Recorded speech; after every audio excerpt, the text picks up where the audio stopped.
Sentences से हम start करते हैं। सिंपल सेंटेंस ऐसे सेंटेंसेस होते हैं जिसमें हम complete sentence, simple sentence is a complete sentence having a subject and a predicate, जिसमें हमारे पास सब्जेक्ट भी हो रहा होता है और प्रेडिकेट भी होता है, यानी कि कंप्लीट आम जो सेंटेंस हमारे पास होता है उसको हम सिंपल सेंटेंस कह देते हैं। दूसरी इसकी मेन बात कि इसमें सिर्फ और सिर्फ एक प्रिंसिपल क्लॉज मौजूद होता है। प्रिंसिपल क्लॉज यानी कि मेन क्लॉज होता है, इंडिपेंडेंट क्लॉज एक मौजूद होता है, तो उसको हम क्या कह देते हैं, सिंपल सेंटेंस कह देते हैं। उसमें दो बातें नहीं होती बल्कि एक ही बात होती है। इसकी एग्जाम्पल जैसा कि the rain drain towards milk, rain जो है वो मिल्क की तरफ, कैट जो है वो, the cat train towards milk, कि कैट जो है वो मिल्क की तरफ भागी। तो ये हमारे पास एक बात है, एक प्रिंसिपल क्लॉज है, तो ये सिंपल सेंटेंस हो जाएगा। इसके एक एमसीक्यूज मैंने आपकी एक बुक से लिया। A healthy man can enjoy his life fully and whole heartedly, एक हेल्दी मैन जो है वो अपनी लाइफ को फुली और होल हार्टेडली एंजॉय कर सकता है। अब यहाँ पे हमारे पास सिर्फ एक ही बात है, कोई दो क्लॉजेज नहीं है, ये सिर्फ दो वर्ड्स को इस एंड ने जोड़ा हुआ है, लेकिन सेंटेंस हमारे पास सिर्फ एक है। उसकी पहचान सेंटेंस एक, हमारे सेंटेंस की पहचान क्या होती है, एक वर्ब की पहचान, कि हमारे पास इस सेंटेंस में वर्ब कितने यूज हुए हैं, वो सिर्फ और सिर्फ एक वर्ब यूज हुआ है, जो कि वो हमारे पास कैन जो है वो ऑक्सिलरी वर्ब है और एंजॉय जो है वो मेन वर्ब है। तो एक वर्ब यूज हुआ इसलिए it is one clause and one clause means a simple sentence. उसके अलावा इसकी एग्जांपल है he asked me about my studies, ठीक है, तो ही आस्क्ड मी, यहाँ पे एक वर्ब है, इसके अलावा कोई वर्ब नहीं है, हमारे पास एक सिंपल सेंटेंस आ गया। लेकिन इसी तरह अगर हम दूसरी तरफ देखेंगे तो वो डिफरेंस आ जाएगा। चलिए अब चलते हैं कंपाउंड सेंटेंस की तरफ। कंपाउंड सेंटेंस को अब डिस्कस करते हैं। तो कंपाउंड सेंटेंस में क्या होता है, कंपाउंड सेंटेंस में दो या दो से ज़्यादा प्रिंसिपल क्लॉजेज मौजूद होती हैं। प्रिंसिपल क्लॉजेज का मतलब कि प्रिंसिपल क्लॉजेज या इंडिपेंडेंट क्लॉजेज या मेन क्लॉजेज जिनके मीनिंग्स और सेंसेस कंप्लीट होती हैं इंडिविजुअली, बट उनको हम जोड़ देते हैं या कोमा से या सेमीकोलन से या कंजंक्शन से, जैसे कि एंड, और, बट, बिकॉज, etc। इन चीज़ों से अगर हम उनको जोड़ देंगे, दो प्रिंसिपल क्लॉजेज, यहाँ पे मीनिंग क्लियर हो रहा है, I could not attend the class, यहाँ पे अगर हम देखें ये मीनिंग हमारे पास बिल्कुल क्लियर है। और बिकॉज आई वॉज इल ये भी क्लियर है। दो वर्ब्स मौजूद हैं, यहाँ पे भी हमारे पास वर्ब मौजूद है, मेन वर्ब अगर हम कह देंगे अटेंड है तो ये ऑक्सिलरी है। दो वर्ब्स मौजूद हैं, दो सेंटेंसेस हैं हमारे पास, इसका मीनिंग भी हमें क्लियर है, I could not attend the class, मैं क्लास अटेंड नहीं कर सका।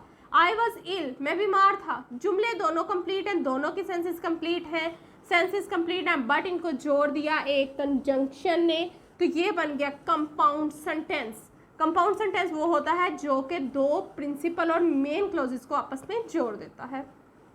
एमसीक्यूज इसका एक डिस्कस कर लेते हैं, जैसा कि Ali has gone to Hyderabad, Ali Hyderabad जा चुका है, but he has not found any job yet, ठीक है। अब ये भी हमारे पास सेंटेंस कंप्लीट है, Ali has gone to Hyderabad, Ali ने शिफ्ट कर लिया हैदराबाद, ठीक है।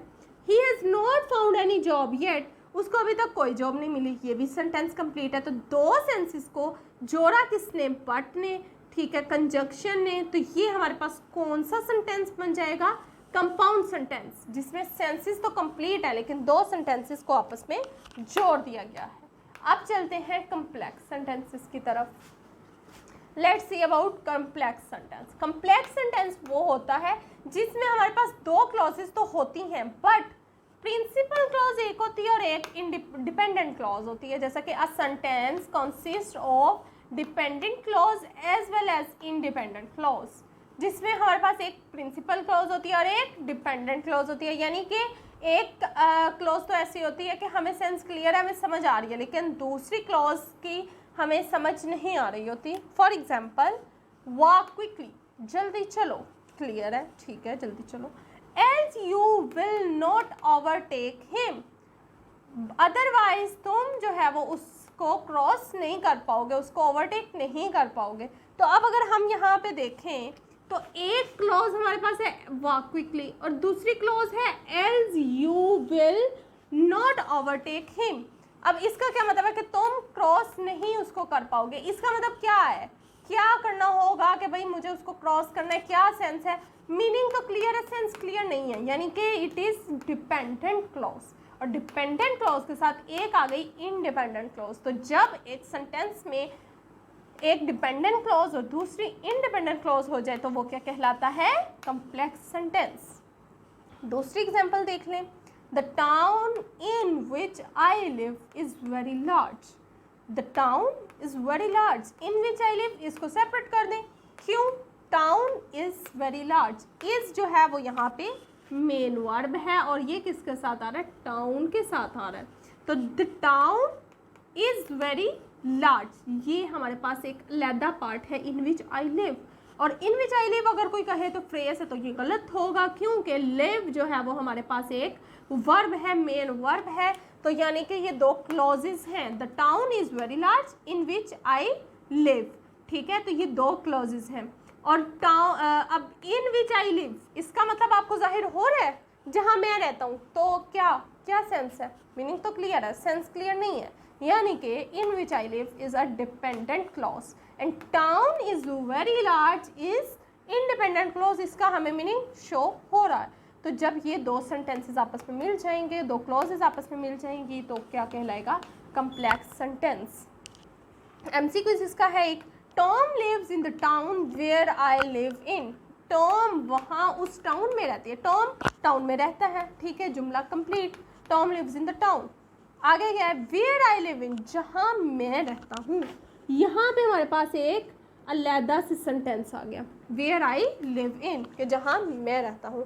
तो यहाँ पे हमारे पास एक डिफरेंट चीज़ आ जाएगी। तो where I live in is dependent clause और Tom lives in the town is independent clause. और ये जब दोनों मिल जाएंगे तो ये क्या बना देंगे, complex sentence. It's all about today. If you have any confusion do comment, I will discuss inshallah.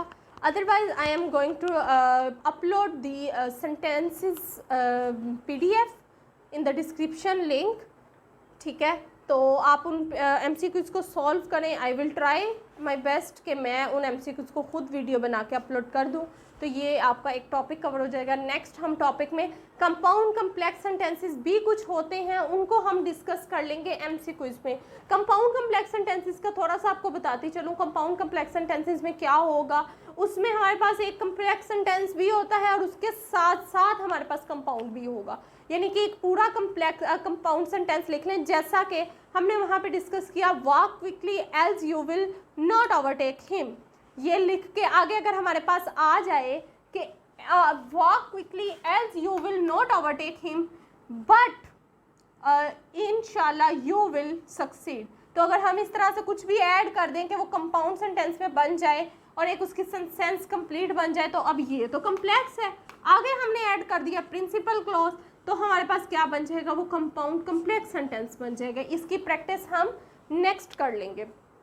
मिसाल दोबारा बताती चलूँ, walk quickly else you will not overtake him, कि जल्दी चलो वरना तुम हार जाओगे, ठीक है। या आगे उसका हम ऐड कर लेंगे and he is very speedy, ठीक है, कि वो बहुत स्पीडी है, ही इज़ वेरी शार्प। इस तरह से कुछ भी आप ऐड कर लें तो वो हमारा एक कंपाउंड उसमें प्रिंसिपल क्लॉज, अगर हम इसके आगे कोई भी प्रिंसिपल क्लॉज ऐड कर देंगे तो वो हमारे पास क्या बन जाएगा, पूरा एक सेंटेंस कंपाउंड कम्प्लेक्स सेंटेंस बन जाएगा। Thank you, it's all about today. अल्लाह हाफिज़।